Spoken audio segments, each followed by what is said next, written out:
Peace and respect to you all. Welcome to Demolished Doctrine, the beginning of the end of religions. So I'm still stuck at the house, having fallen off a ladder, and my left foot is not the movie My Left Foot, but my actual left foot is very tender. So I'm trying to appreciate it in learning empathy for others. So I'm doing as little as possible to, in the way of like pain meds and stuff like that. Okay, enough about me. Let's talk about internal critique of the Bible. Let's talk about that. So today I have a different syllogism than the last one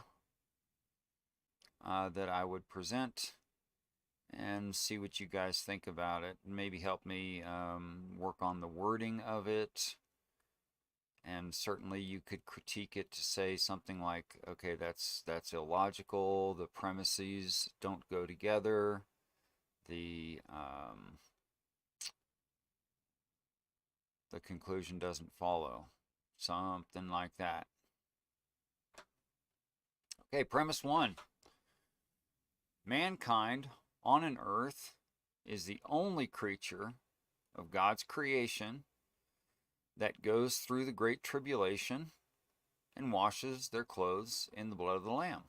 Mankind on an earth is the only creature of God's creation that goes through the great tribulation and washes their clothes in the blood of the Lamb. That is to say, I do believe that there can be dogs and elephants during end times. Absolutely. But do they accept Christ? Well, no, they don't. So what kind of creature, quote unquote, washes their clothes in the blood of the Lamb? Well, human beings. Human beings wash their clothes in the blood of the Lamb and go through the great tribulation. Why? Because the story is about us, and this is the sort of thing that we do, and you need some certain amount of intellect and awareness that is above the common creatures of this planet, of God's creation, in order to accept a proposition like Christ is correct. Okay.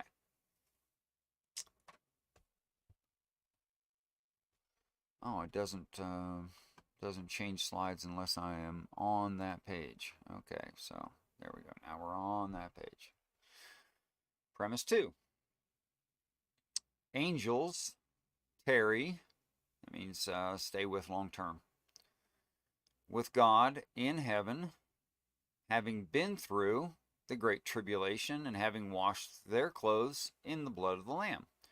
That's the book of Revelation, chapter 9, verses 7 through 15. Of course, sometimes I transpose numbers, and that could be chapter 7, verses 9 through 15.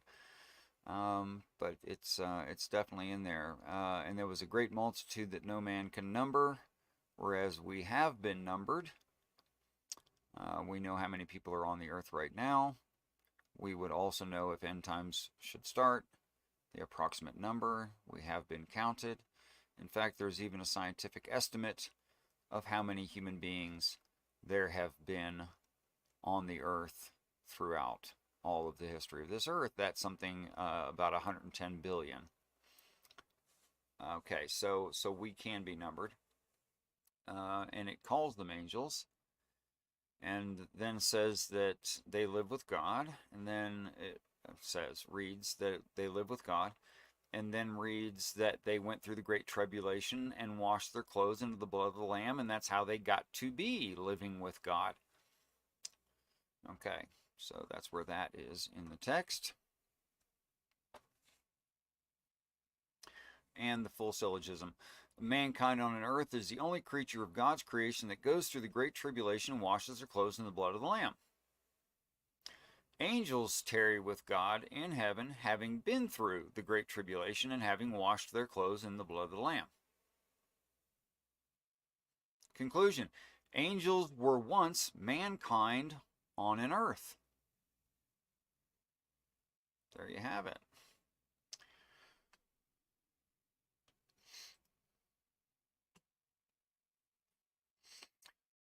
Please feel free to comment or hit the link and come on in and argue what I'm thinking about poorly, or critique the syllogism itself, or help me work on the wording of the syllogism so that it flows better.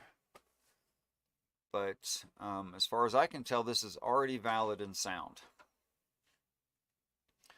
And if it is valid and sound, the only intellectually honest thing to do is to accept the conclusion that the Bible does describe where angels come from,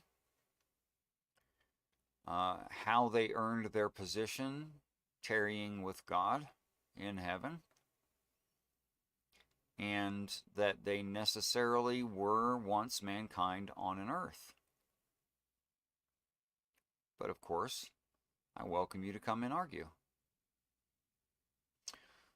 Peace and respect. The people, not my monitor screen, or the three of you that happen to be watching right now.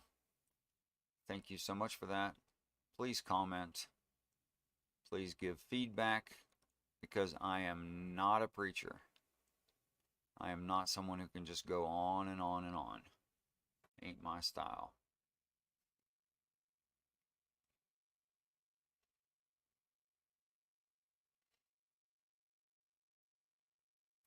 So the reason I'm doing syllogisms is because they can be easily discerned and understood and critiqued.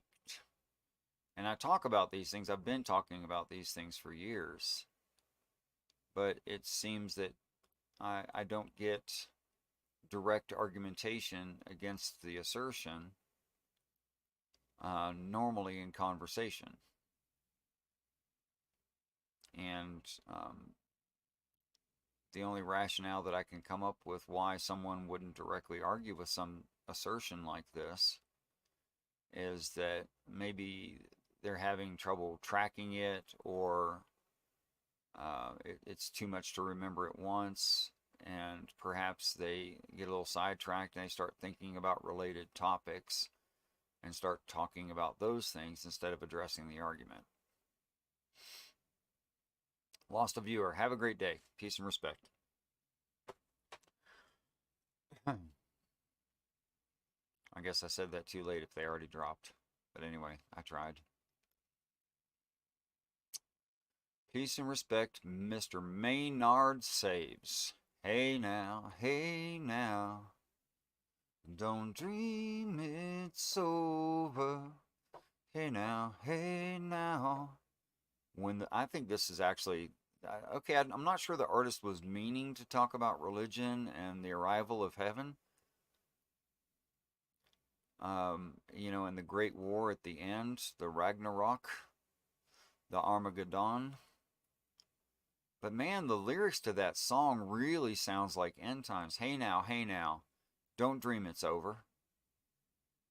Peace and respect, pretty, shiny pixie storms. When the world, that other world, comes in, they come to see the war between us. You know we won't win. Man, that just sounds like end times to me. I come to bring a sword, not peace. That father would war with son and daughter with mother. Things like that, it says in the text. They come to see the war between us.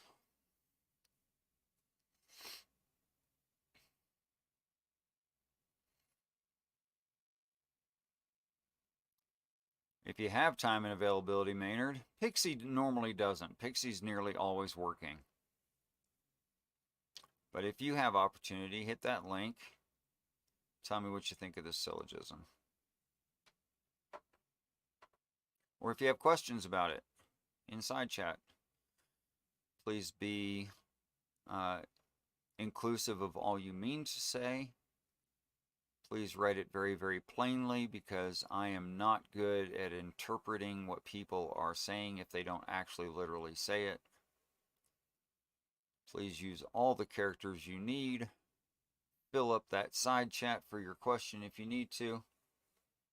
Oh, you're working right now too. Well, I'd like you to. Thanks for the thought. I appreciate it.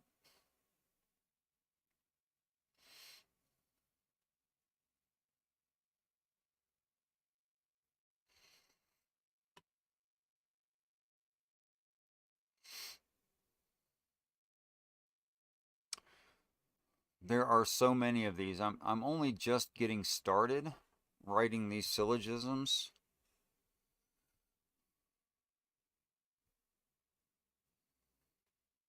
Here's another one I presented, I don't even know how many times. Concerning what Israel means. Premise 1. The personal name, the name of a person, Israel, means the singular, him that struggles with God.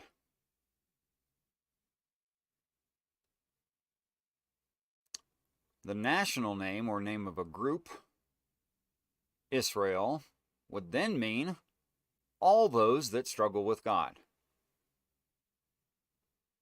Full syllogism. Personal name Israel means him that struggles with God. The national name Israel would then mean all that those that struggle with God. Conclusion. All those people who struggle with God are of the group called, the biblical group called Israel. So if you struggle with God, you are definitionally Israel. It's not about a bloodline. It's not about being a Jew. It's not about being in the ancient Near East. It's not about whether or not you accept the Old Testament. It's just whether or not you struggle with God. Like if a person's thought about it and they said, I'm agnostic. The fact that they labeled themselves that way shows that they have had a struggle with God, which definitionally makes them part of Israel. Now, I suppose it's possible, although I've never met anyone, that a person has no struggle with God. They don't think about it, maybe never heard of the idea of God. It's no concern of theirs. But if they even give themselves the label, what's that label that says, I don't care? I can't remember the name of that. Maybe one of you guys know. The label, I don't care, I can't remember the actual word, means that they have struggled with God. The fact that they gave themselves the label. So the only person who doesn't qualify as Israel is someone who would reply with something like, huh? What are you talking about? If you ask a person about their beliefs on God and they go, huh? What are you talking about? Well, then maybe they're not part of Israel. Maybe they've never had any kind of struggle with God. Sister Pixie here has told a pretty expansive and detailed story of her struggle with God, how she tried to believe and just couldn't make herself do it. My eyes are not so good. I think, is that the right spelling? Are you sure? Because now that you've brought it up, I thought it was aphtheist. Is it apartheist? I could be wrong, been wrong before. Be wrong again. But I'm going to wait on your confirmation of that because that could have been just like fingers going too fast.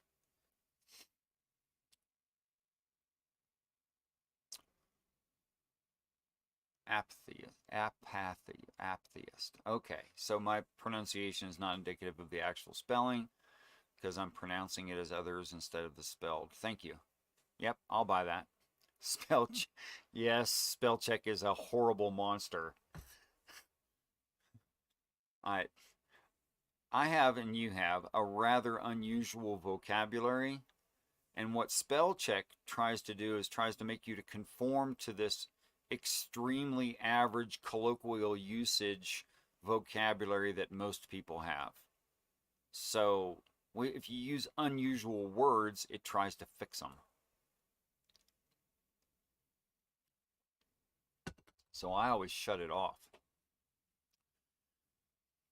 And if I misspell something, we'll figure it out. Okay, so my assertion here is that if you were born under one of the flags of Israel, I'm not going to name all the tribes of Israel, but the Jewish people understand that the tribes of Israel are actually arranged in a circle around the earth and have associate constellations. That is, it's their zodiac. So let's say, for instance, you were born in late April to early May, right? In other traditions from the ancient Near East, that area of the world, in your astrological sign, you might call yourself Taurus the Bull. Well, if you look at the Jewish zodiac, even though it's reversed in a geocentric model, which we now use the heliocentric model. Blessed be he, you are so close to getting blocked. Look, Pixie is not being actually aggressive or vulgar. It's just an expression in our culture. It doesn't even mean what's actually written there, you know? So don't be so self-righteous. Try to be a little bit more forgiving. Don't need another mom. Yeah. So if you were born in Taurus, as I was, then you fall under the sign of the bull. The Hebrew flag with the bull on it is Reuben. So if you're a Taurian, you're of the tribe of Reuben, and that is what tribe of Israel you are. Of course, you still have to meet the second qualifier that you have had a struggle with God. But that being the case, that the tribes of Israel are signs of their zodiac, that's one and the same thing. And being that, so long as you have struggled with God, that you were born during a year. You were born during a month of a year. I don't know of any exceptions. Okay, it's not okay to swear if you're trying to be hurtful towards someone, right? Because that's against humanity, that's against children of God, that's against God, right? Blessed be he. And we don't want to be against God. We don't want to be against humans. We don't want to be satanic, right? But when we're using a colloquial expression like the F-bomb, we're not actually trying to hurt anybody. Like, there's nothing vicious about what Pixie wrote there. It's not meant to be vicious. So she's not giving a curse, right? To curse someone is to put a hex on them, to try to hurt them with words, right? And the power of words. That's what it means to swear, is to use cursing words. Is Pixie actually using cursing words? Well, she's not trying to curse anybody, so no, she's not.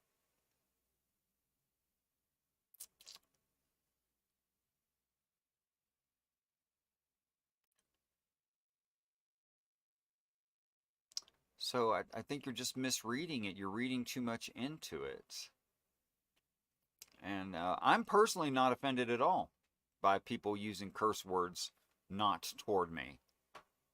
They can curse all they want. They can curse the thin air. They can curse non-existent things. That's fine. Got no problem with it. And I don't want to be, all high and mighty anyway. I don't want to be all, I'm better than you. I'm not about that. I'm about people. Okay, so if you were born during a month of the year, you fall under a sign of the tribes of Israel. And if you again struggle with God on top of that, then you are part of Israel. It's not specifically 18 plus, right? But I do normally do that. That might be the default. It might be 18 plus because I normally hit that button. That way I don't have to worry about little kids hearing grown-ups use colloquial terminology that they're not used to. So yes, it is 18 plus, unless that thing reset itself and I didn't want it to. Yes, parents should know what their kids are watching and discourage their children from lying about their age. Okay, so there's another syllogism. What about the syllogism, blessed be he? What do you think? What do you think of the syllogism with the syllogism thing and the argument that this stream is actually about? What about the argument? Never mind ad homs and complaining about people using vulgar language. What about the argument? Blessed be he. What about the argument?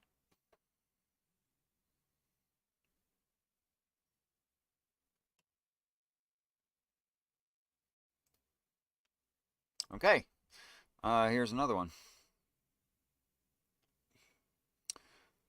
This one, you guys have already helped me to critique, and Hillary's and Cerberus helped me with this specifically, those two guys, and helped me work on the wording of this. Although there was never a problem with it being valid or sound. Everyone agreed it was valid and sound, even without the improvement to the wording.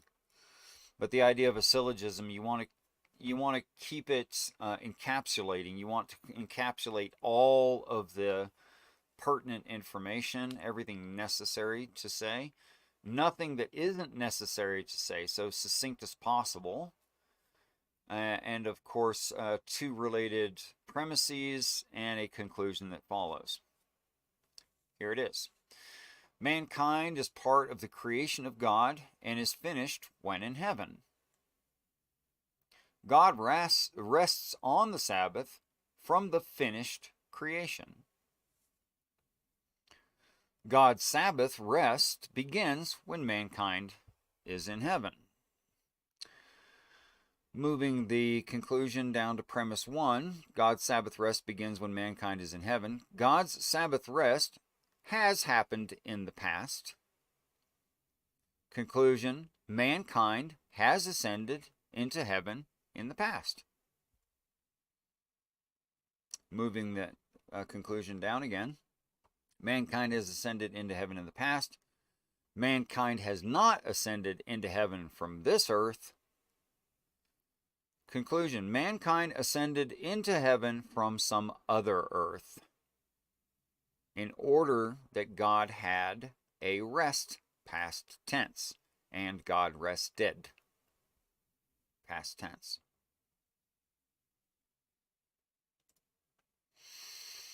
I have no idea how to pronounce your name.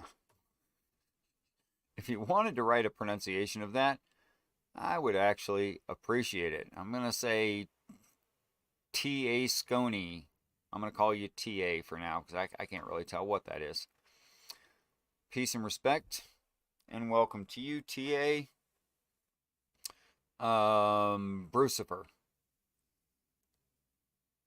I have seen you disrupt last night's live chat on praise. They stopped showing vital information because of you. Now you're trying to divide this channel. You come off as innocent, typos happen, and you are far from it. You have been doing this for years and are quite good at it. I'll be calling you out everywhere you go. Scawny. Okay, I'll pronounce it Scawny. What is my point in the syllogisms is an excellent question. Good, you're engaging. I love that. Love that. Okay, so this is to point out that there are things within the Bible that are actually there that do logically follow, and it is consistent within itself, and should cause a person to say, I accept the conclusions. Okay, so the conclusion here on screen right now, mankind ascended into heaven from some other earth, allowing God to have his Sabbath rest from that earth because it was complete. And yes, the text does say God rested because it was finished.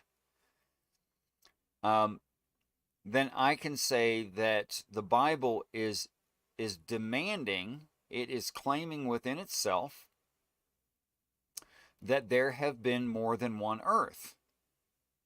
That's the claim. Necessarily, the Bible is telling us that our God has done this before. But Christians don't normally think of God as that big.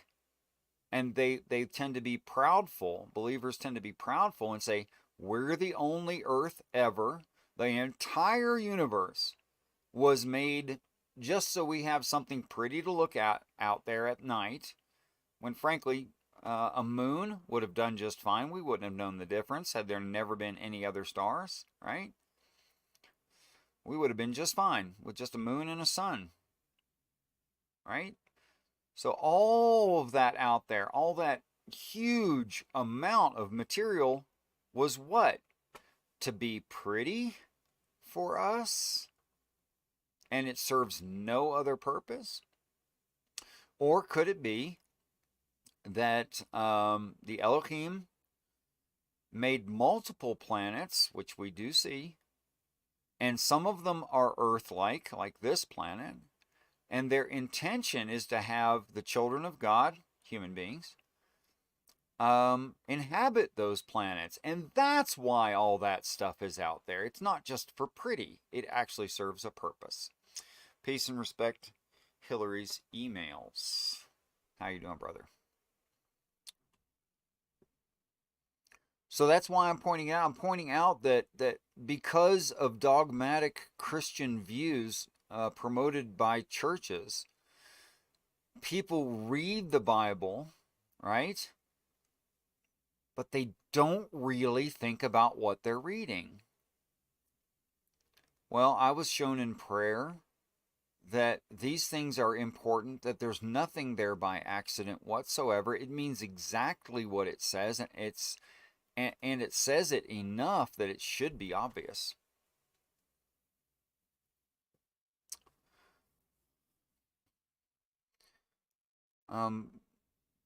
Blessed be he. Not that I would accuse you of being a fan of logic in the first place, but would you take the time and trouble to look up the no true Scotsman fallacy? Because you're committing a no true Scotsman fallacy here, claiming that you're a real Christian and that others aren't. Do I believe in the gospel? Yes. I proclaim and profess that Christ Jesus is my Lord and Savior, that he pissed off officials, got himself into big trouble on purpose, so that he could be killed via a very torturous session of beating and then crucifixion until death, which he voluntarily gave up his spirit, dying a little bit early actually, and people were surprised. And then through the power of the Father was raised from the dead, continued 40 days to tell the truth about God, ascended into heaven and sits at the right hand of the Father. So yeah, I believe the gospel. Peace and respect. James Apperson, thanks for dropping by. Yeah, blessed be he. This is a logical fallacy. It's called the no true Scotsman fallacy. That's not the real name of it, but that's how we refer to it. I really recommend that you read it because, I mean, this makes you look disingenuous. Maybe you don't want to be disingenuous, which is why I would recommend reading about that fallacy.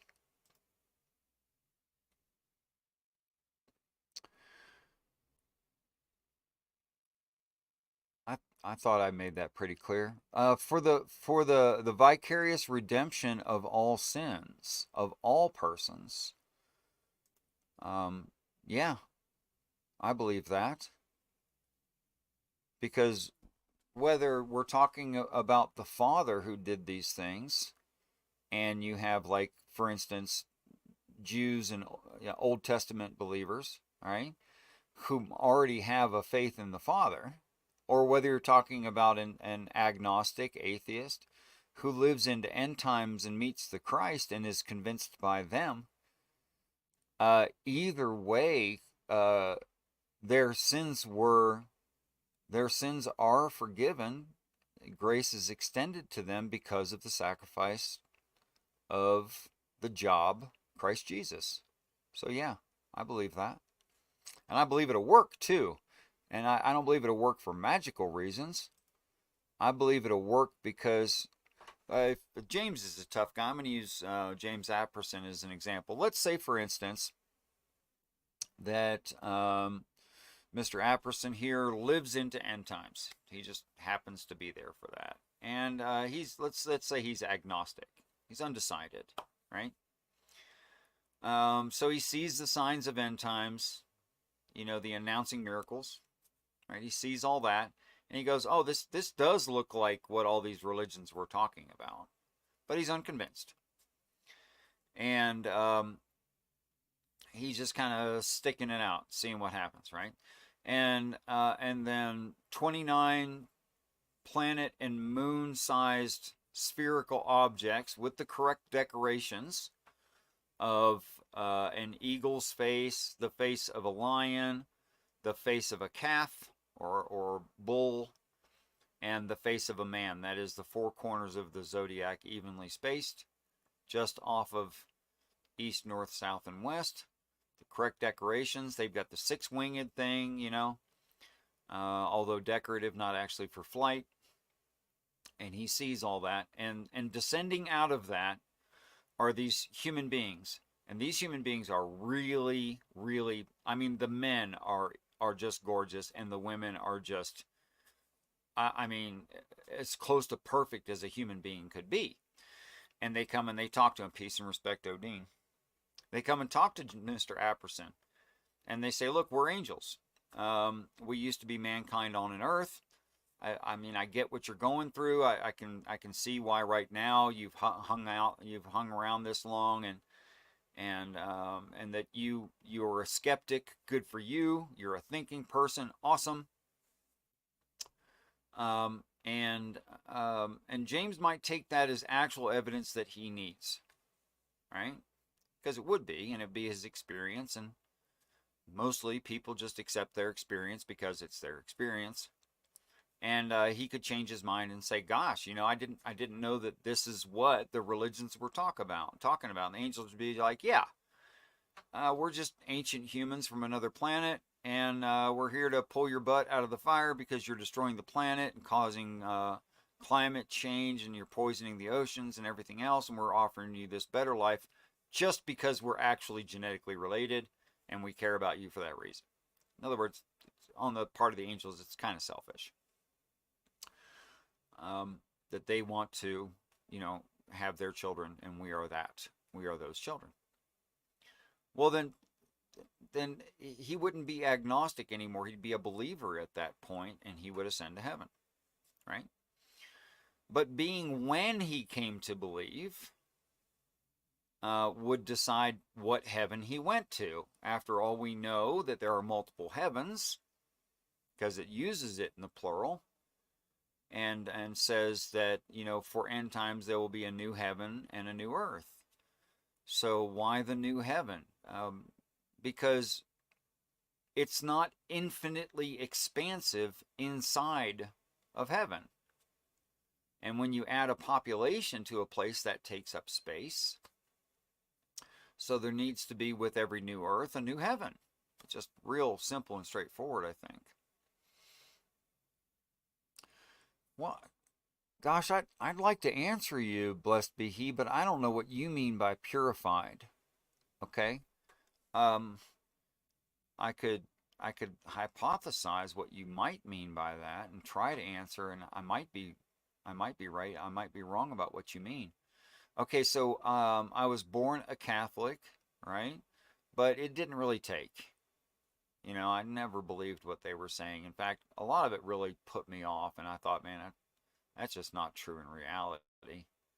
And I need things to be true in reality. And I'm talking about like when I was 8 years old, 7 years old, I was thinking stuff like that. And so I left the Catholic Church when I was age 12. Until I was 42, I was an atheist. In fact, an anti-theist, making a positive claim. I know that's not logical. I've learned since. But anyway, I considered myself an anti-theist. So until I was 42. So 30 continuous years of being an anti-theist, right? And then with that attitude that all of it's a bunch of bullcrap, I was shown a reading frame that actually makes sense of these ancient religious stories. So I was completely wrong. I was completely humbled, and I've repented at that time, and I continue to repent. I haven't gone back on my repentance. I haven't changed my mind. And I realized I was wrong when I was an atheist. Okay? So if that's what you mean by purified, then yes. If you mean I've accepted the gift of vicarious redemption for my person through the sacrifice of Christ Jesus, if that's what you mean by purified, then yes, I've accepted that. I'm purified. Peace and respect, James Apperson. Welcome Hey, to the show. Richard. Hey, how Peace. are you, brother? Oh, I'm doing really well. I've asked Blessed be He the same question. What do Of you course. mean by purified? What do you mean by any of the things that you're saying? And Right. I threw them the link. I'm like, come on and let's talk about it. I left them alone in chat. I'm like, anytime you want to clarify what you mean, because I don't know how to respond to it if I don't know what the words mean. Yeah, I don't either, really. I mean, I'm trying to, but that Right. could So mean so many things. Yeah. the conversation that they're offering you in chat right now is more words than I've ever seen them use. Usually it's just the same phrase over and over again, and I'm like, I don't know what to do with that. Right. This It's, is actual interaction, and I want to say thank you, blessed be He, because this is actual interaction. You seem genuine right now. Good for you. right. The purpose of communication is to take a set of ideas that you have in your own head and transfer those to someone else so they can examine what those ideas are. Right. So if Right. you don't take the Right. time to Put it in clarify a what, different head. Yeah, you have to. yeah, but that means that if somebody tells you, I don't know what you mean, it becomes your job to find new words to express the idea. Yeah. Other, Yeah. yeah, That's the onus of explanation is on the claimant. That's or right, the inquirer. right, That's who has to clarify their position. right. Because there's I, only so much I can do with the phrase "you need to be purified." I'm like, do I need a shower? Do I need to be burned alive? Like, what do you mean? You are know, you saying I have live bacteria on me? Is that what you're? right. And so their position is that you already like somehow know what it means, and you've just forgotten. They've said that you've just forgotten, and I'm like, okay, I forgot. Can you remind me? Because you're right. I truly forgot. In fact, I have no memory of it whatsoever. I don't know what you're saying. Right. Yeah, right. That's a position I find myself in when people start using proprietary words. Oh, and by the way, blessed be He, I can do that to you too.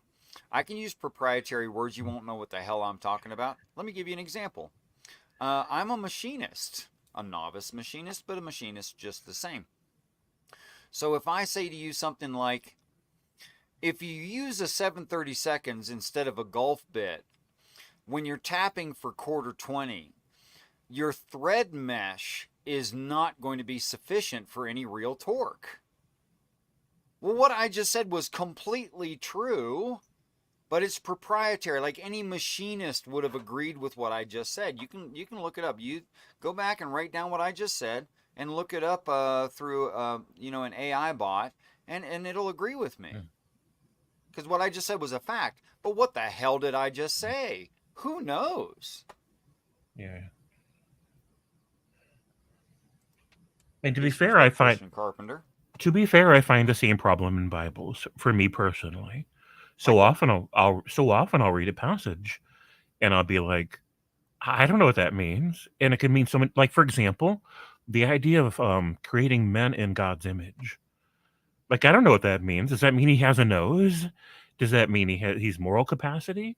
Does it mean that Can we talk about it? yeah, sure, but it's understandable how, as a layman reader, Oh, right, that sure. when I read that, I'm like, I don't know what that means. Yeah, yeah. Okay, so if you took the Christian conception of God, right, then you'd have to say, oh, there's this out of reality supernatural being that has a nose, because we have noses, Sure. right? Okay, but some of that's a translation problem. If you look at Tanakh and you read that same line, it won't say God there. That's a Yeah. translation. Oh, What interesting. it, What does it say? it'll actually read Elohim. You familiar? I am familiar. So it's an interesting word because it can be qualitatively plural or quantitatively plural, depending on how it's used. It can mean Mm-hmm. it can mean God. It can mean God's plural. It can mean divine entities. It can be an adjective rather than a noun. In terms of well, it's a noun subject, but it's conveying something adjectively about the noun. So it can mean so many different things that I literally if I read the word Elohim, I'm like, I don't even know what to do with that. Okay, so some of that you quoted was perfectly accurate. Some of it was usage. Okay, Sure, yeah. but to be perfectly accurate, to stick with the definition, there is no assignment to the word Elohim indicating that it is either benevolent or malevolent. To be full disclosure, it doesn't say good or bad. Sure, anciently gods could be mischievous, they could be evil, they could be good and evil. So if Right. they're going to be using it in that cultural context, it really doesn't tell you anything about the subject or their And all it tells you is that they're very powerful and it's a group. right. And it reminds I'm sure it's probably related to the word El, which for a period of time meant mighty one. Right. Um, That's a it, good translation. Yeah. yeah. But it also it traces back to the Canaanite gods. So they had one of those gods that was named El. And if you go back even further, El was the reference to their entire pantheon of gods. It was a category of beings, the divine council. So it just depends on what era and what cultural region at what time was using the word El. So this is why I say that you are part of Israel, because you have done all this research, you have had a struggle with God, and so you are part of Israel in my mind. Okay, so yes, it could mean a certain city god. It could mean a pantheon of gods. In fact, if you go back far enough, it could be the king of a land. It Mm-hmm. could be a pharaoh. It could be any of that stuff, a governor of some Mm-hmm. kind. Yep. Okay, because but the singular form of Elohim is Eloach. Eloach is a singular powerful being. So in monotheism, if they were trying to talk about the God, the word there would not be Elohim.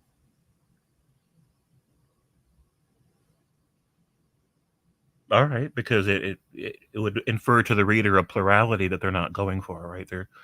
If they're Right. aiming for something, yeah, that makes sense. Okay, so obviously whoever wrote Elohim Elohim through a huge chunk all the way up to Adam is just Elohim. And there's a few times after that, All right. depending if it's like a council of God or an angel of God. Those could be Elohim, right? Mm-hmm. But up until Adam, it only uses the word Elohim um, to describe that, and then in our modern translations, they translated it to Jehovah or God, but that's not monotheism, so it doesn't really work.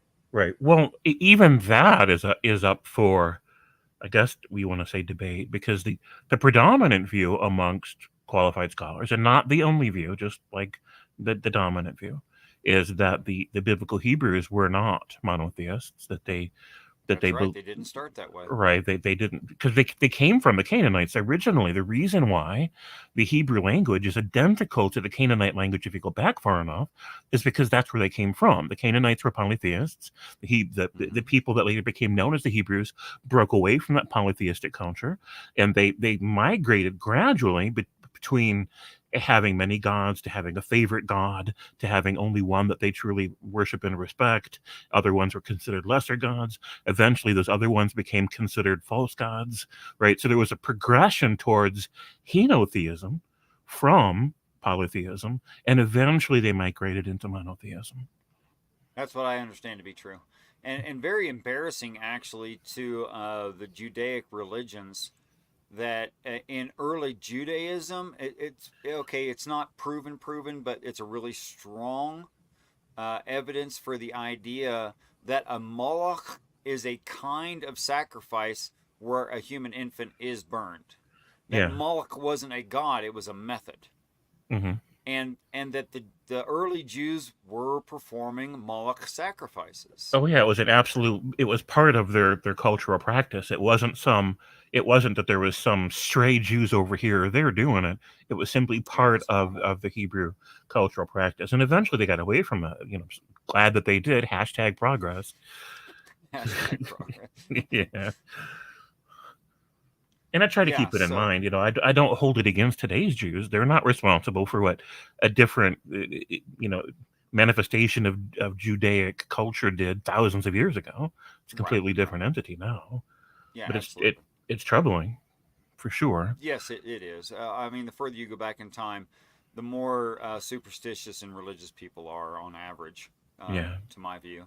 Okay, so the word Elohim, the plural, powerful beings, either malevolent or benevolent. You have to read the context of what they're doing to know whether or not it was a good or bad thing. Hmm. So the word Elohim could be used to describe demons or angels. But being a plural, it can't be the monotheistic God Yahweh. It can't be that. Yeah. Um, so then from context, I say, and this is why, as you know, it reads, "Let us," a plural, "make mankind," another plural, "in our," another plural, "image." Male Hmm. and female. Okay, so there's two different images, male and female, because image means like a reflection or a shadow, Sure. or a form. Okay, Right. so it's obvious that humans, on average, I'm not trying to be mean or anything, on average, humans come in two forms, male and female. Right? So it's the Elohim are saying we look like male and female, and you're gonna look the same way. Right. And I think that's a very, very common way to read that. And it could be just correct. One of the theories that I heard put forth, again, it's just an academic theory, and scholars talk about these different ideas, was that originally in the story, the gods created Adam and Eve as a way to tend the garden.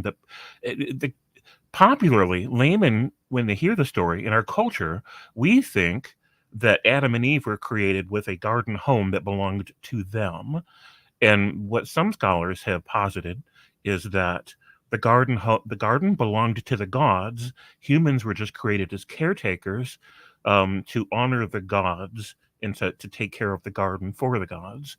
And that the idea of being in the image of God was that humans were basically clay vessels, and that the gods were projecting their presence through the human entities. Right? You represent the gods on earth. You speak for them. You walk for them. You talk. You take care of the garden for them, and that in some way. And I can't remember exactly how they described it, but basically, like like the humans themselves are clay idols, and that the gods project their presence in the garden through the humans. If that makes any sense. Yeah, okay. Okay, I can see that in a lot of cultural religions. I can see looking at it that way. I don't think I can honestly do that with the Eden narrative that I find in Tanakh. I don't think I can do that. Yeah, it does. It didn't seem like a natural reading of it to me, but it's one of the ideas that they put forth. Sure. and I'm fine with it. It just it's neither here nor there. It doesn't affect how I'm going to live my life, so I just didn't care about it. I thought it was interesting as a theory. It's an interesting idea, and I can see where that could apply to, say, some Native American cultures. I can think that there's some Ethiopian or at least African cultures that would work really well for. Yeah, Um, it's interesting that you mentioned them because one of the problems, one of the reasons why I haven't gone fully investing into my own channel is that I don't really feel like I belong in the atheist community. why is And that? well, I'm not strictly atheist in the typical sense of it. If you watch or listen to the various podcasts and call-in shows like the Matt Dillahunty type shows, and you go to channels in that network, they're all very anti-woo, as they call it, anti-spirituality. You even mention spirituality in that circle, and they get an eye roll and a face palm, right? They don't want to hear a word like spirituality. They don't want to hear anything but a dry, scientific, um, rational perspective. Like they don't want to hear anything about anything beyond that. It's all woo Okay, to them, and you know that's how that cultural niche runs. But sure. I've seen things and experienced things in my life that defy the parameters of that narrative. And if I were to talk openly about those experiences within that cultural niche, I would be subject to mockery. And Ridicule. Yeah, yeah, I would, absolutely. there's a very ironic sort of purity culture in the atheist niche where there's a particular kind of script you got to hold to, and a certain set of parameters for how you're allowed to look at life and examine the human experience. And if you go outside of that and you can't objectively scientifically validate going outside of that, then you're a woohead and a danger to humanity, which I just think is all kinds of unreasonable. And I understand that there are things said by religions that are dangerous to humanity, but Sure. they typically they take it to the Aaron Ra extreme. And I do like Aaron Ra. He's incredibly intelligent. He's got some really great material out there on the internet.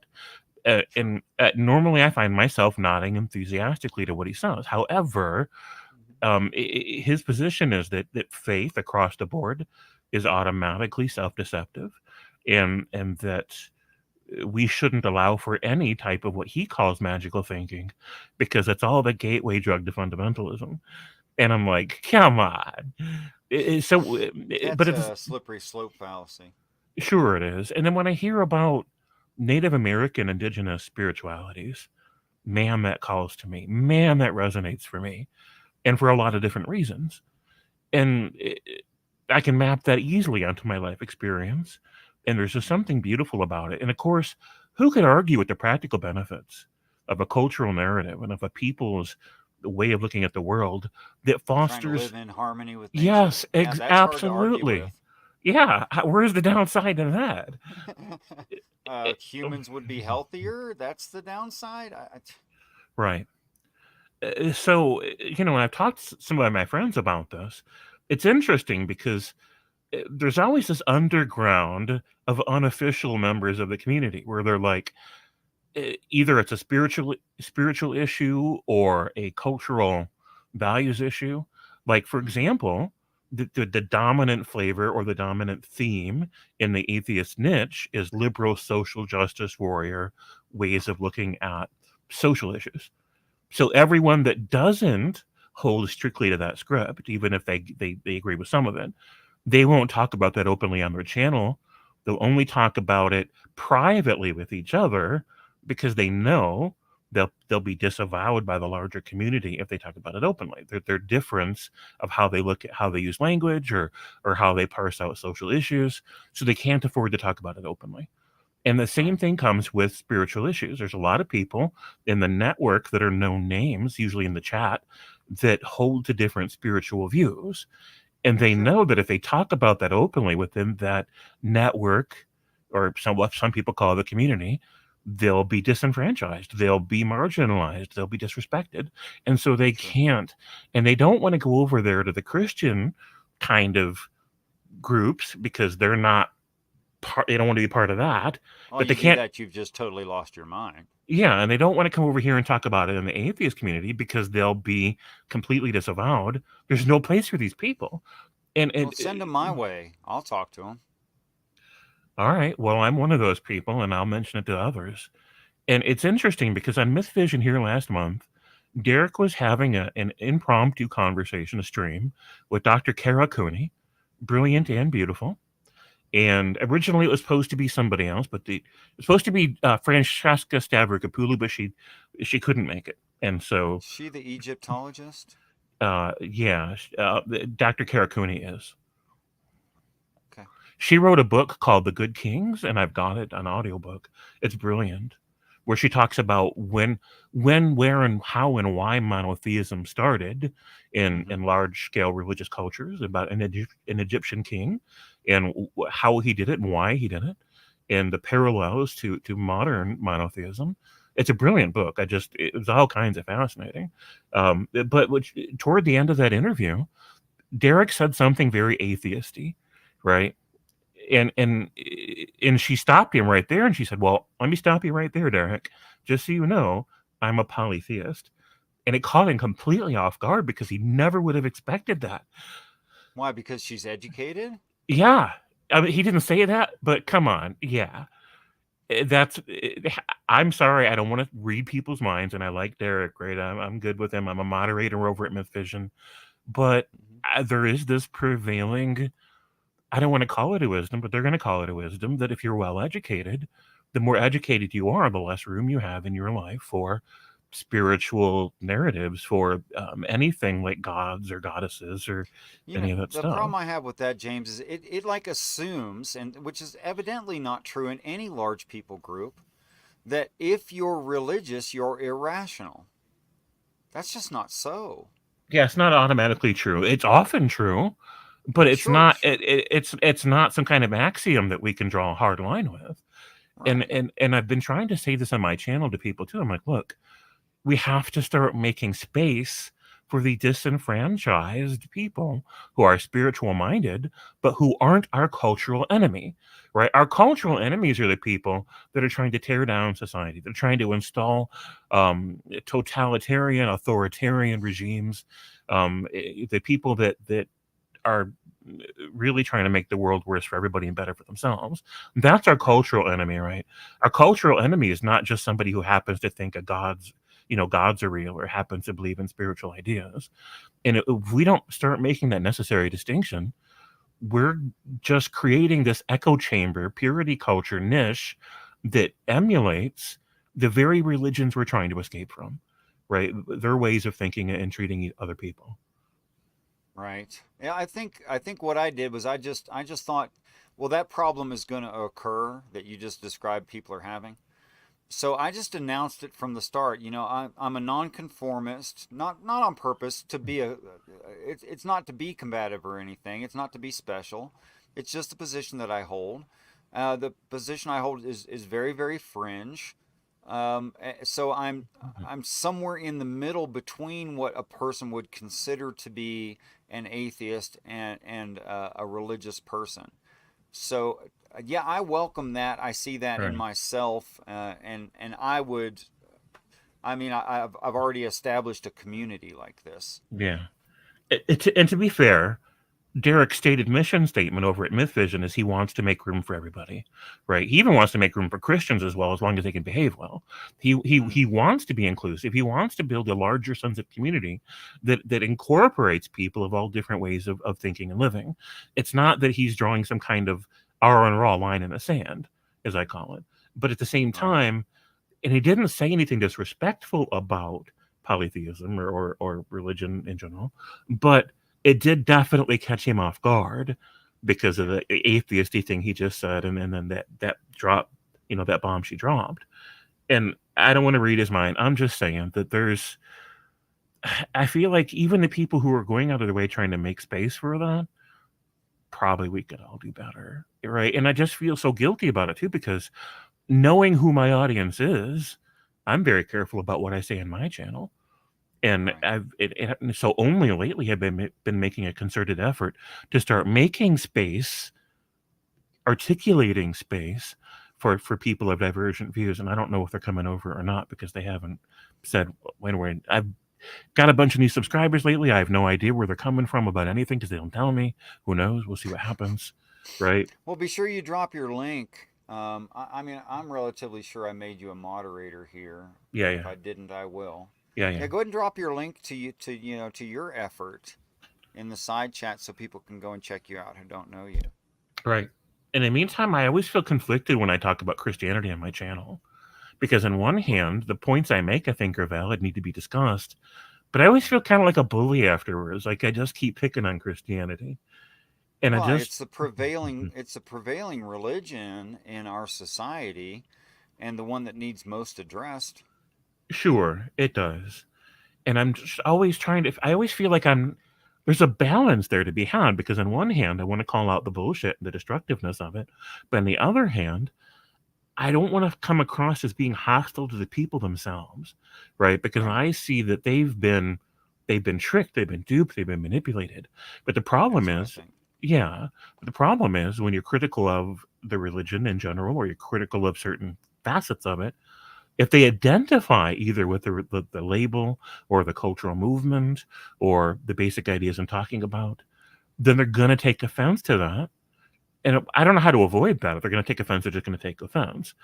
But I always feel like, man, there's got to be I'm missing something. I'm not walking the balance well enough. I just feel like it comes across as hateful and divisive, and I don't want it to, but I don't. Well, first I have to ask you who's saying that you come across as hateful and divisive? Interestingly enough, I've had just as many atheists say that as Christians. Then I'd say you're doing a good job of being neutral. I want to think so. I'm never satisfied with it. I don't Oh, walk away. good. You shouldn't Yeah, be. yeah. You should never be satisfied. Say, "Oh, I'm doing an awesome job," and we should always reach and strive. You know, but if you have about equivalent people saying opposite statements about you, like I do have, I know what you're talking about. Then you're probably being a moderate, I'm being trying to a be. moderate. Sorry, Right, right, right. not I, immoderate. I knew what yeah, I knew what you meant. So you're probably right. Maybe I'm too hard on myself. Who knows? But I'll go ahead and drop the link. Let me pull it up here in a sec. But Yeah, which yeah, is not the same as me discouraging you from self improvement. I would encourage that always. yeah, yeah. Oh, sure. Yeah, I'm always striving. I'm looking for feedback. So there's the link. Right now, it's called the channel name is A Persona Non Grata. I It's a love play. that. It's a play on my last name, and because it captures the idea that I always feel like the odd man out. I never feel like I'm really part of the community or the niche or the people. I never feel like I am in an awful lot of people. I've made my share of enemies since I've started streaming. That's for sure.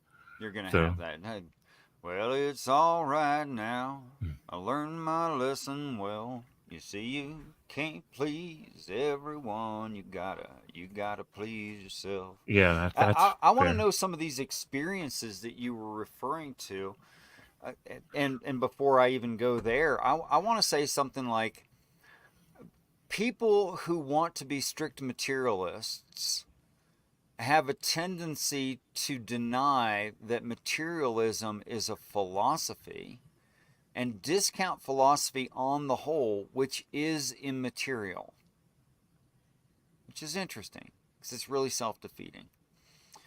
Um, I need to bring my mic up. Okay, hold on a second. I'll do that. So I feel like I'm in between the two poles between materialism and supernaturalism. I don't have a use for a word like supernatural. To me, it's just a Okay, nothing burger word. It doesn't mean anything. right. And I've asked people to define it without telling me what it isn't, and they just can't. And I'm like, well, then I have no use for it. So my I identify as a materialist, but my definition of materialism might not be the norm. So I would define material as any type of energy doing any type of thing. And so, is something that exists in time and space, and something that actually and I don't want to call it substance, right? Because substance tends to infer colloquially something that you can touch, something that maybe has texture or maybe has solidity. Sure. And I don't mean that at all. I just mean any type of actual existing energy anywhere in time and space doing any kind of thing at all is what I would call material, what I would call physics. Now, people have proposed this idea that before a God started making the universe, that there was nothing but Him. And my position is, if that were the case, then God was the universe.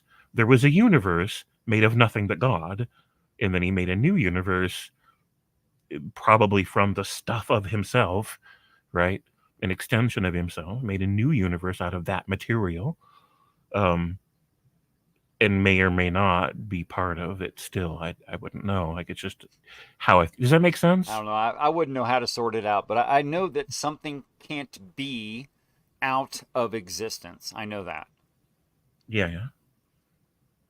Right. So when Christians describe their God as, not existing in time, not existing in space, not consisting or subsisting of any kind of material at all, I'm like, well, you just took the long way to defining Say it doesn't exist. nothingness. You're saying your God doesn't exist and you don't even realize Right. that's what you're saying.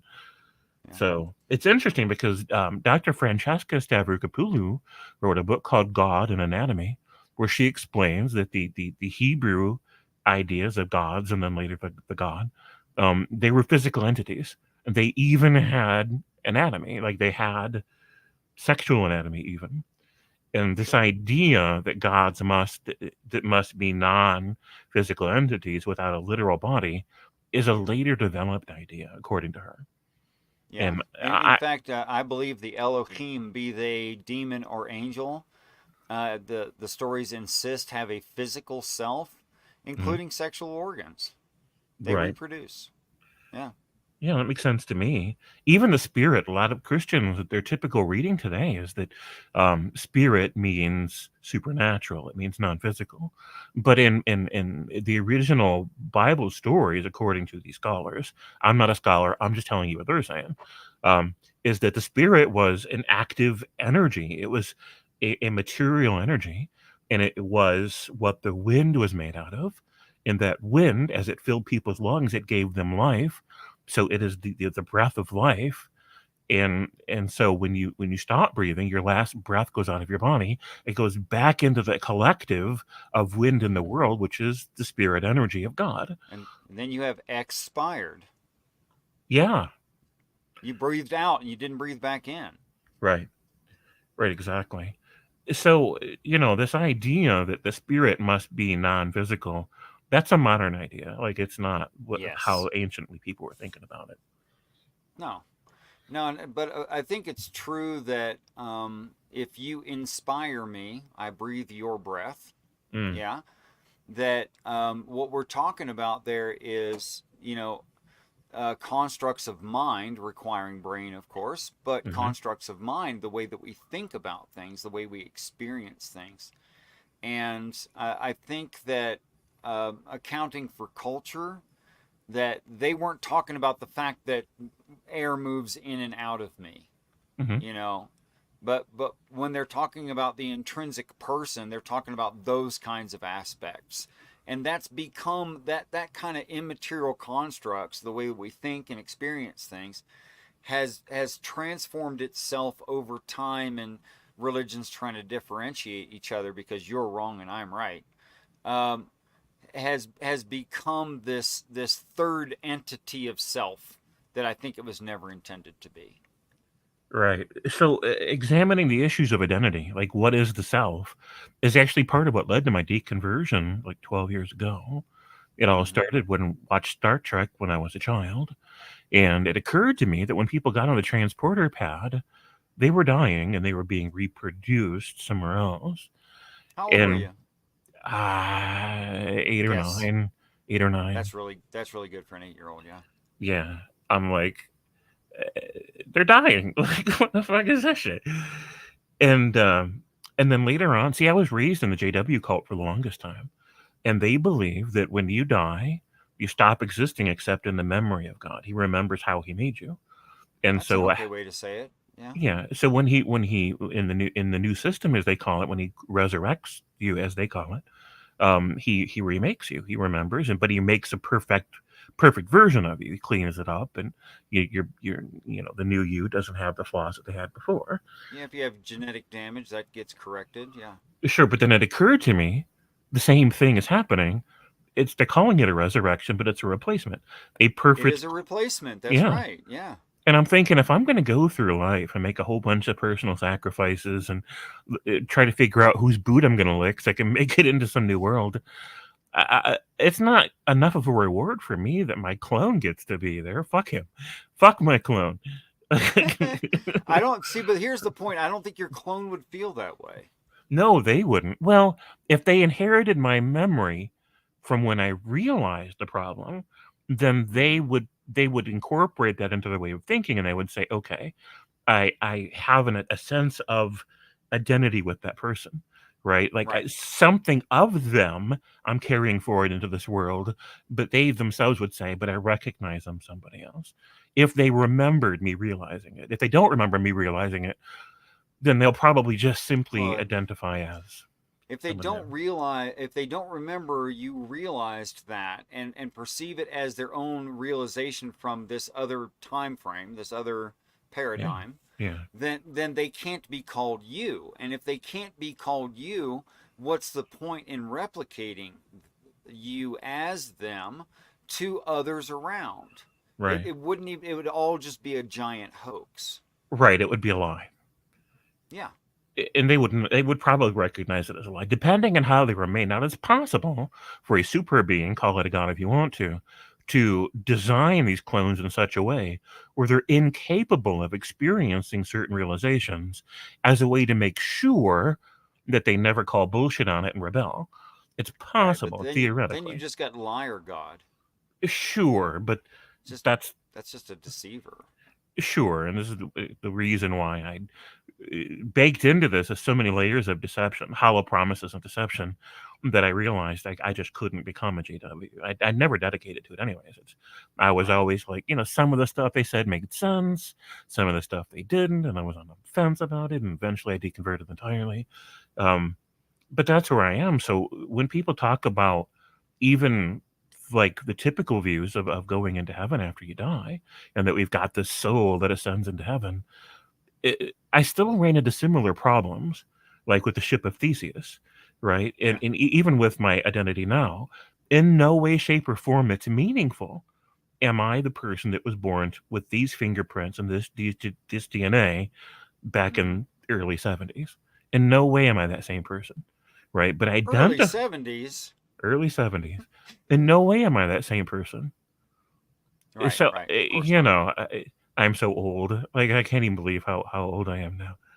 But And I have to give you the exception to the rule. Okay, mhm, so more people have died than are alive, right? mhm, But if these stories are true, there will be some population that goes into Ragnarok, that goes into Armageddon, right? So should you be part of that, you don't get recreated.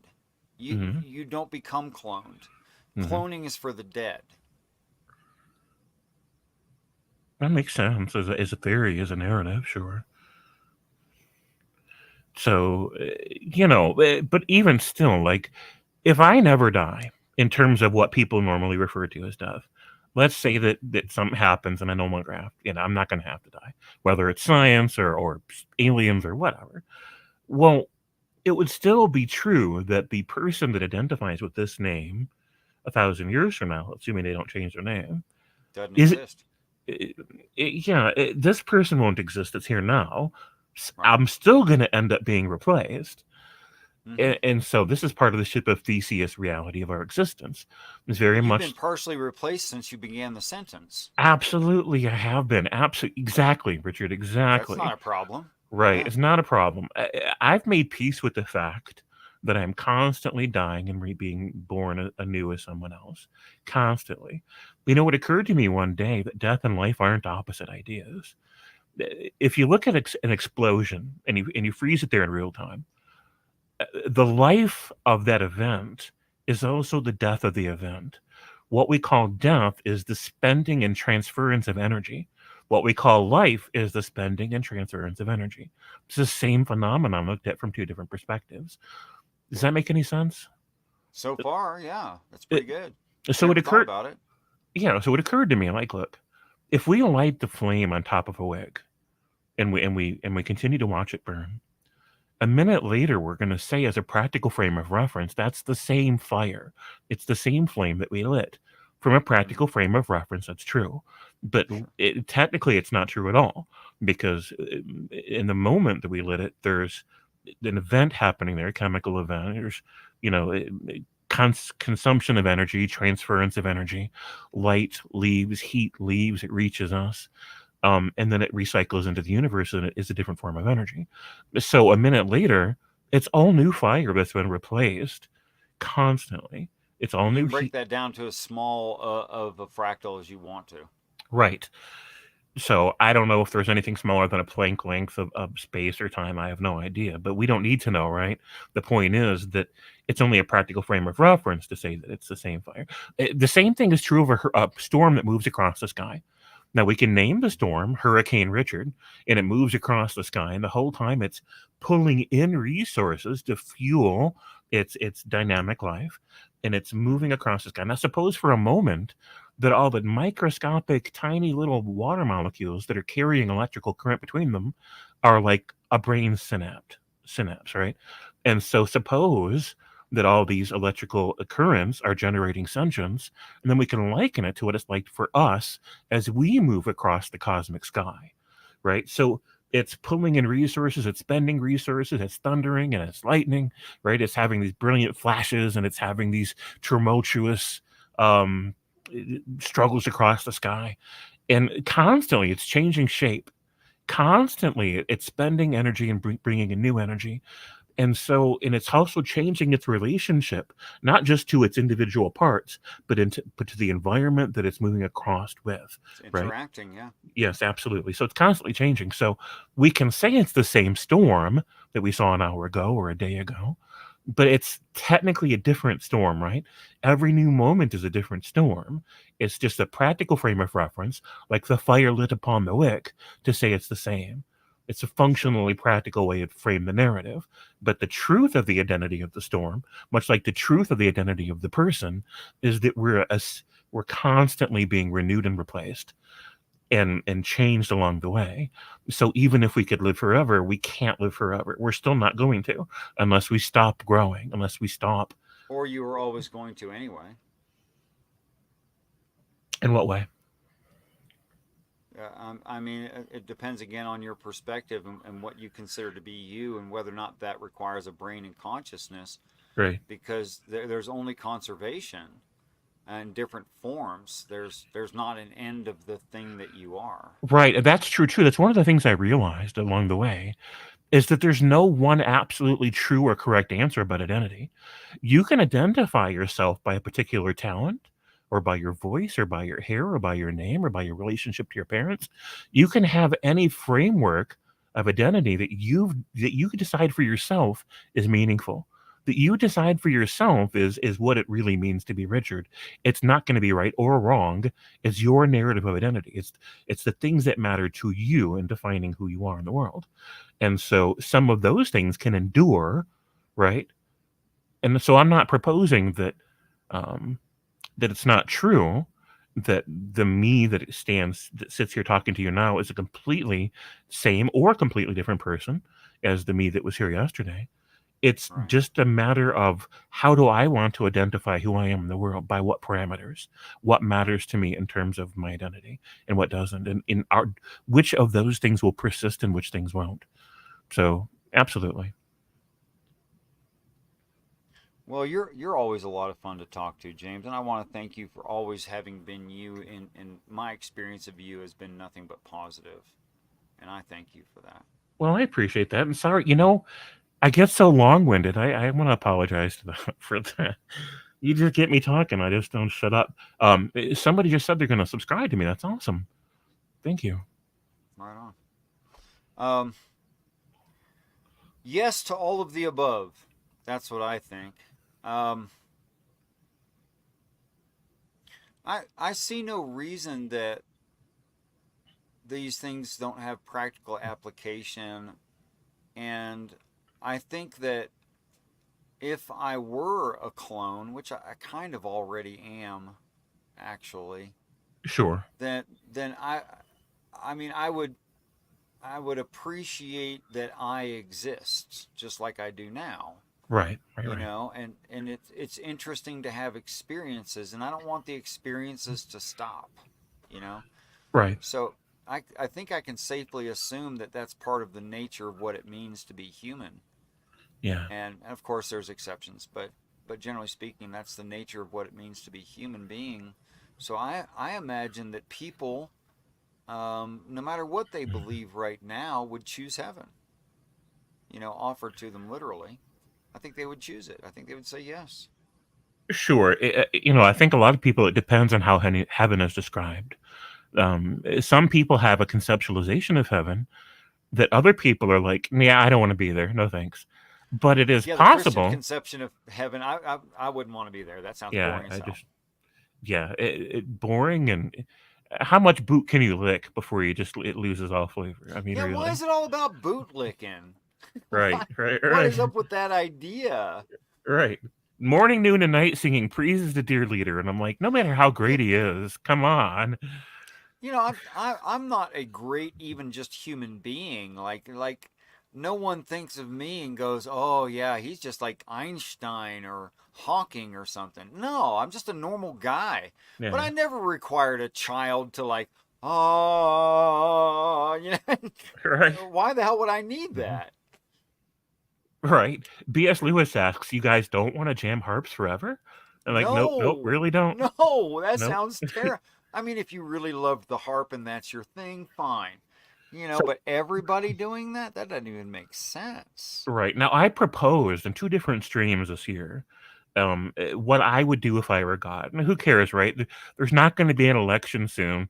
Don't worry about voting for me for God 2024. However, I did do a stream about what I would do. It is very Okay, different than go what ahead. Christian. I'm listening. Right. So here, there's all kinds of concerns that Christians address, and they are right to say that these concerns will need to be addressed. But I think they're wrong to say that their narrative satisfies the concerns that they're trying to address. So a short version of the proposition that I offered was this: how about many worlds? How about you have a central kingdom where this father entity lives, and in that central kingdom it's his way or the highway. I'm fine with that, right? No matter how he wants to relate to other people, no matter what terms and conditions he thinks should apply to that central kingdom, if you Okay. want to live there, you can. And then how about another kingdom nearby, right? But still its own kingdom. And it's a little bit less close to him. It's a little bit less strict in terms of, aligning with how he thinks the ideal kingdom should happen, and then another one beyond that that's even a little Yep. bit It's a further little removed. further away. And so you have a whole bunch of it. Now, at the far, far end is basically Mad Max Beyond Thunderdome, electric guitars, fire shooting out of it, people going to war constantly and chopping off heads, right? And basically the idea is, look, in all of these kingdoms, if you die, you can or even if you get trapped, somebody captures you, right? Or you're falling into a volcano or whatever, you can instantly transform into this non-corporeal entity at will, and nobody can stop you from doing it. And you can rematerialize anywhere you want to. So, so technically nobody can capture you for a long period of time. Nobody can technically kill you. Only you can opt out of existence if you eventually choose to, right? And then basically it's like, you know what? Pick any place, any of these worlds you want to live in, be as close to God as you want to be as close to how he wants you to live as you choose to be. But when you're in any of these kingdoms, you're agreeing to abide by the standards of that village, that town, that city, whatever you want to call it, that world, right? You abide by the Okay. terms of that world. Now, if you wake up one day and say, I want a little bit more freedom, then you can move to the next more lenient world. If you Well, wake up depends on one what you day, call freedom. Sure. sure, there's a thing that I want to do that I'm not allowed to do here. I'm gonna That move. Yeah, you can move. right? You can migrate to and from. Now, if it's true that the most joy a person can experience and the most fulfilled and etc. is to be in the central kingdom, then through experience, people will realize this, and then they will freely choose the central kingdom. If it's not true, or not true for everybody equally, right? If there's some people that they've tried it all, and at least here today, and maybe tomorrow they like this other kingdom, the 13th kingdom instead of the third or the first, then they can just go there, right? That way, everybody gets free will, whatever you want to call free will, and the only people who live in the central kingdom under his rules are the people who most want that, and they can migrate to and from. You live forever if you want to, no rush, right? And that satisfies all concerns.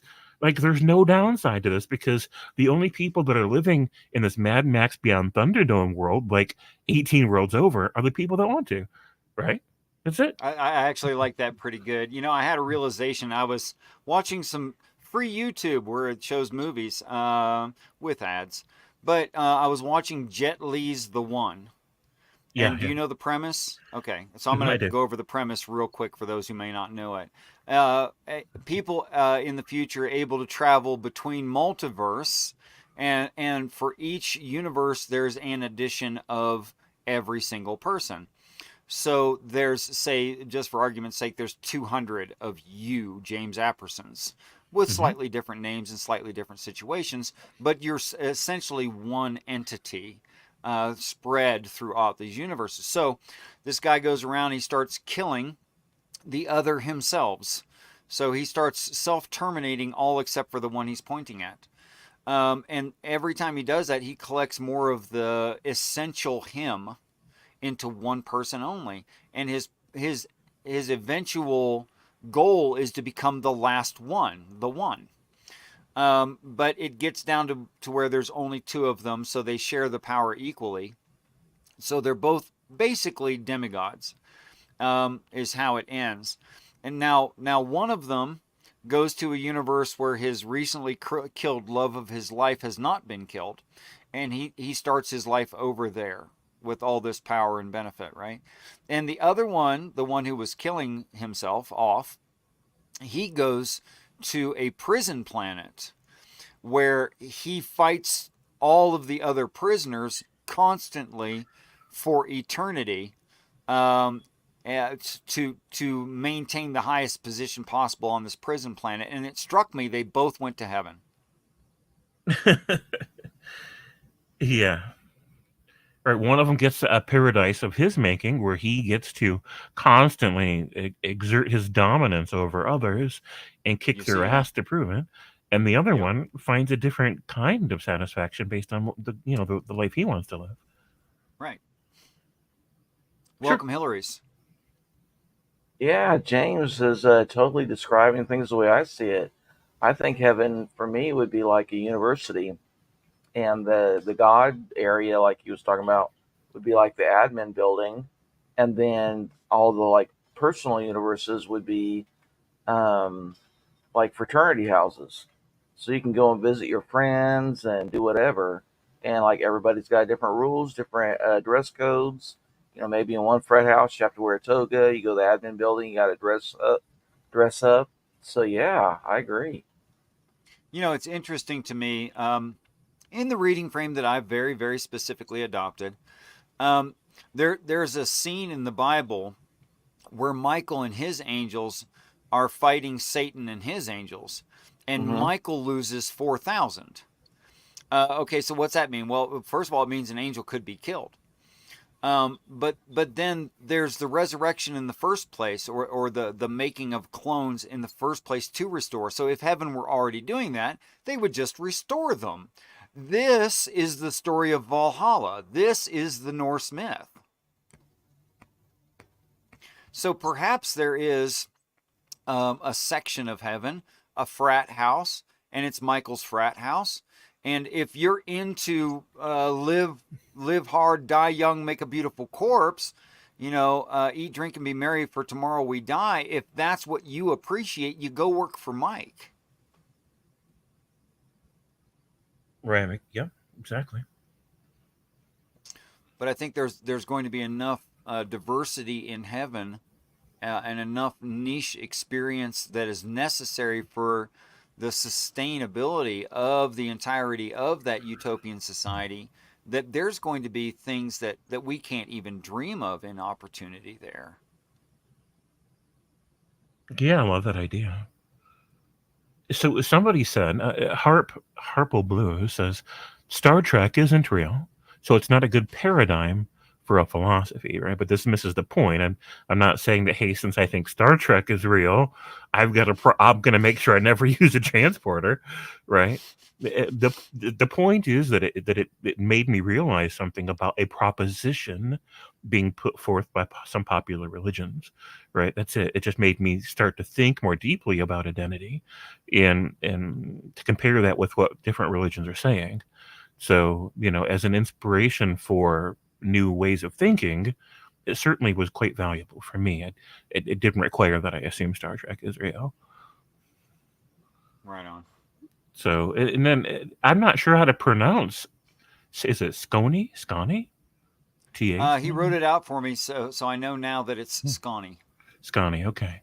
It says, the body is a vessel. Okay. It says, you have a spirit from God and a soul that is you. We have a triune pattern because we are made in his image. So I don't know, are they a Christian, some kind of Christian person? I'm not really sure where they're coming from on that. I mean, I'm familiar with Trinitarian ideas and stuff. My entire life, I've probably read possibly 20 comments by Scone, so I'm not ready to say what their stance is on anything. Yeah, I don't know. I mean, I'm not personally impressed with Trinitarian rhetoric in a Christian context, but we can definitely break ourselves down into three. We can think of ourselves as three of something, but we can also do that as one, as two, as four, as five, right? We're not limited to one particular number as a way to parse out the different facets of who we are. And this goes back to my earlier point that when it comes to our premise of identity, we can parse it out any way we want to. We can decide how to look at it and what parts matter and what parts endure, and say that's what I identify with. It's not a right or a wrong proposition. It's a way of thinking about it. Okay, so there's a positive asserted claim, biblical and Berean. Christian by gospel. What? Christian? I missed it. Christian by gospel standard. Of course, to be perfectly honest, I'm not picking on you, Scone. What you're saying in that is that you value the gospel, and that the way that you read it, you are also trying to follow it. I'm not saying that's a negative thing. It's just not very identifying of the things you believe, because that's what religious practitioners claim is that very thing. Yeah, it's not explanatory enough. I don't know what it means. Yeah. So again, I don't know who you are. You're welcome here, of course, but I'm not thinking that I know you, even Right. based on what you did right there. I just don't know what that means. And we've got DeFreak in here now. DeFreak and I had a conversation about a year and a half, 2 years ago. It was like 3.5 hour conversation, and predictably, I did most of the talking because that's a thing I do. You can hardly shut me up. I swear to God. What? I don't know what you're talking about. Right. And it was an interesting conversation. We had some brilliant moments in there, and so I sometimes do mention that stream. I can't get Christians or anybody else to come on stream and talk to me about what they believe, and part of it's because I've been pretty critical, openly critical of popular ideas put forth by people who identify as Christian. Notice I'm being very careful about how I word that. I'm not picking sides about what is or isn't a Christian. And it makes some people feel like it's not a safe enough space for them to come onto the stream with me. But I do read comments. I'm known for that. Like, that's my channel's biggest thing is I read almost every comment in my live streams that comes through. So, and I try to engage with it. I don't really do that unless they're speaking directly to the conversation at hand and not discussing it amongst themselves. If I see discussion amongst selves, I just let that go. Yeah, side stuff is a distraction, but if it's on topic to what what we're talking about, then I'll engage with it usually. So, I hold God's word as his design and true, says Scani. That's the same thing you already said. Right. So the problem, Scani, isn't that you're right or wrong. The problem is that it, everybody that reads a Bible comes away with their own understanding of what the words mean. And so if 10 different people say, I've read this book and I completely agree with it, that doesn't tell me anything because they get different ideas from the book, right? And we know that because every human's brain is different. Right. Like even this is one of my favorite jokes. Hey James, do you know the difference between someone who's adherent and someone who's a heretic? What? How long you talk to them. You could be sitting beside somebody in church for 20 or 40 years.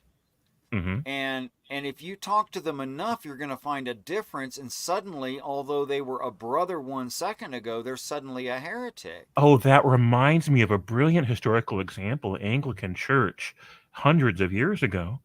One day, now these are the people that generation after generation, a long history of this church, sat next to each other in the pews and sang the same songs, sang the same prayers, listened to the same sermons, went to the same luncheons, right?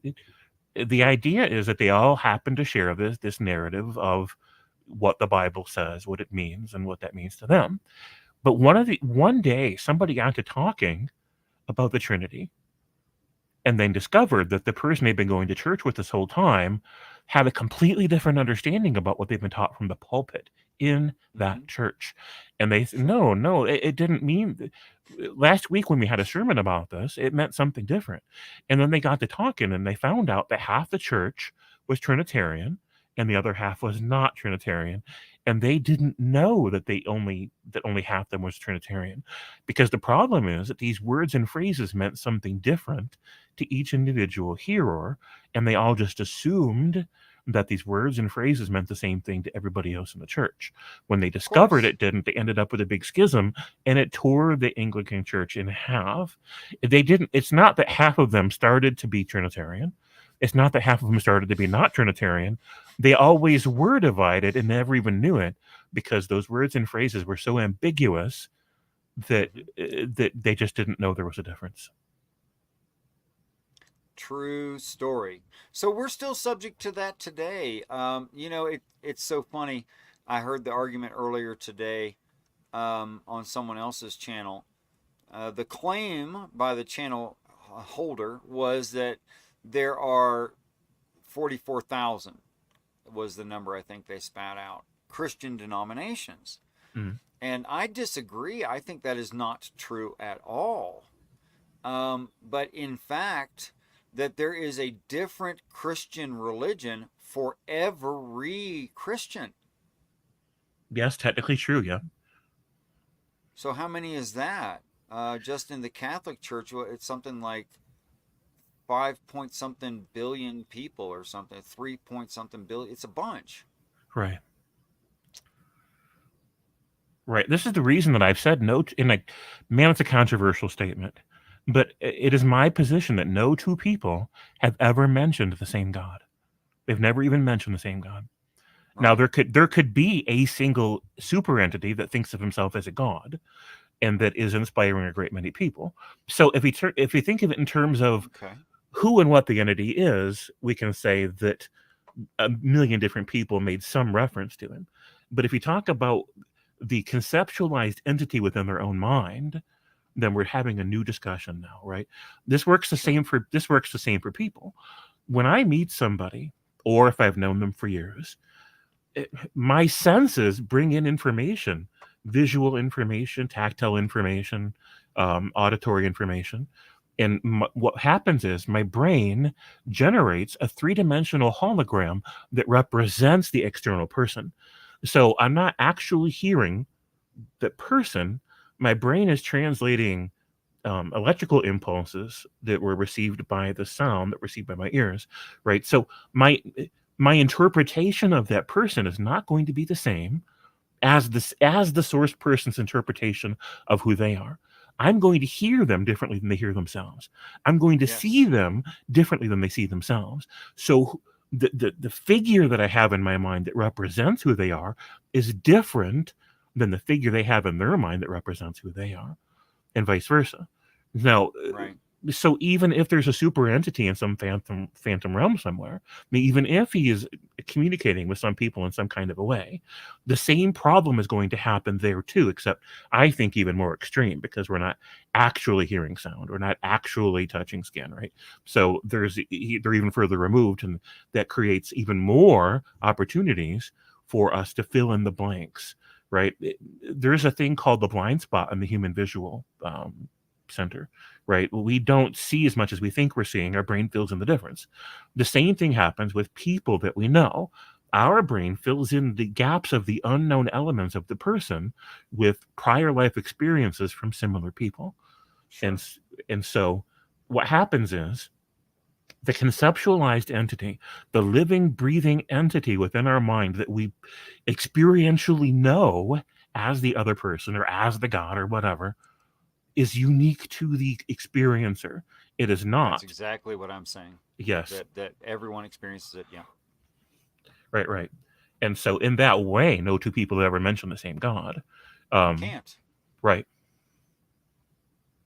Yeah, and if you get into a discussion about time and experience and what now means with Hillary's, Yeah. I think Hillary's would point out to you, yeah, had to make a noise there, Yeah. that Hillary's would point out to you that you can literally never sense the actual.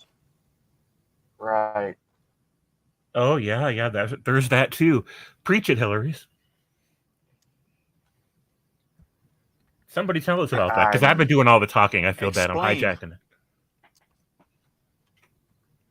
no, I've had streams on it. I don't want to Oh, rehash. that's fair. Wait, Hillary's, do you have your own streams that you do? I do. How did I never know this? I don't know. See, I see you over at like Brojo's and over here. And See, your Uh, experience of Hillary's has been that he doesn't stream. That's how that happened. I would have been there. I didn't know. All right. Drop a link if you get a chance. I'll be over there.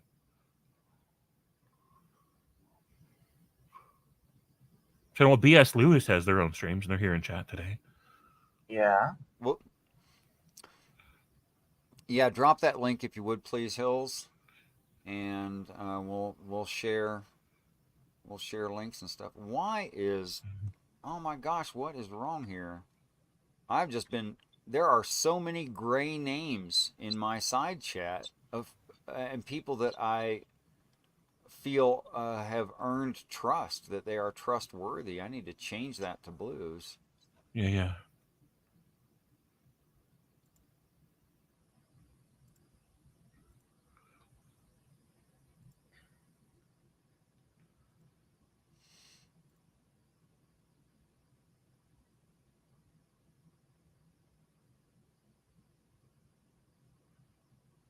So the machine lies, says at BS Lewis.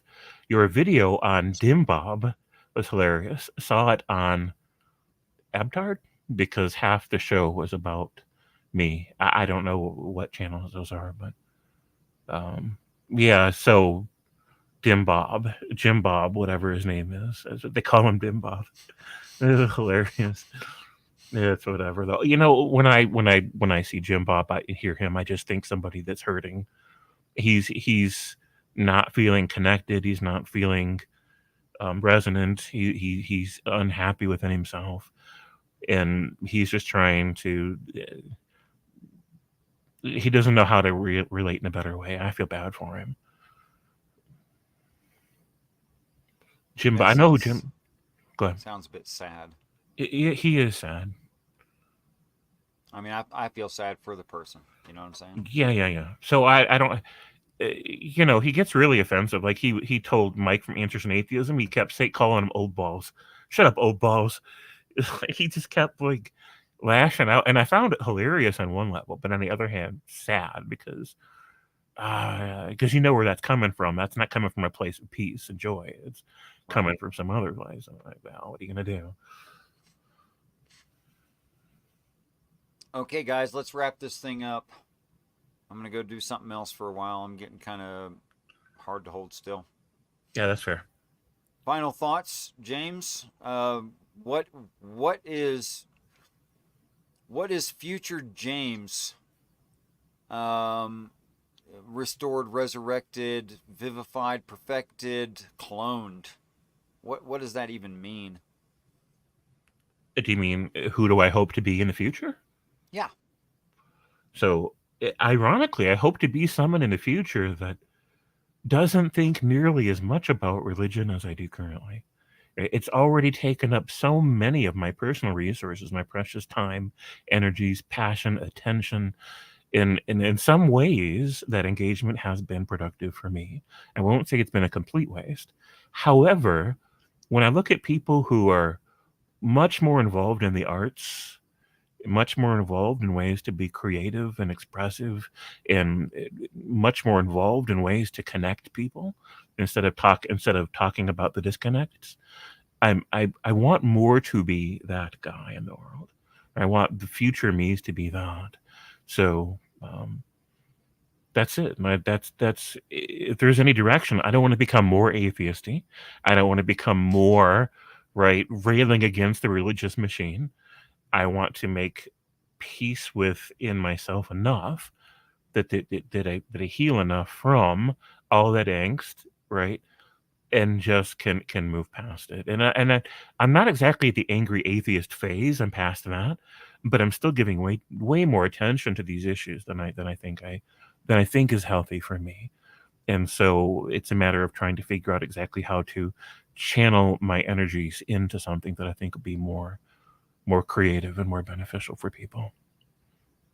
I think this is noteworthy, having the best of intent. Yeah, yeah. Um, I think he means that in a true, pure sense. I've got good news for you, James. Part of the story of our ascension, should a person live into end times, is that they take examples of religions off of the planet because new souls born into heaven won't understand what religion is because it's not part of heaven to have religion at all. They don't carry religions. They just accept the truth of the universe instead, and they don't have superstitions as far as I can tell, which is pretty cool. That's the way I would prefer to live, being pretty much a materialist with some caveats to it. Hillary's got anything for us? Anything you want to share before we kill this thing? Put a bow on Nope. it? Glad to be here talking with two of my favorite people. Right on. Right. You're one of my favorite brains too, bro. I appreciate everybody being here today, including all the people that are throwing a bunch of hate at me right now in the chat section. Love you, anyways. Yep. We are all brothers and sisters, like it or not. Okay, till next time, guys. Thank you so much for attending. Thank you so much for your addition, James and Hillary's and everyone in side chat. Thanks for adding to my experience. I cannot ever forget you. Peace. Till next time, peace and respect to you all. Night, guys.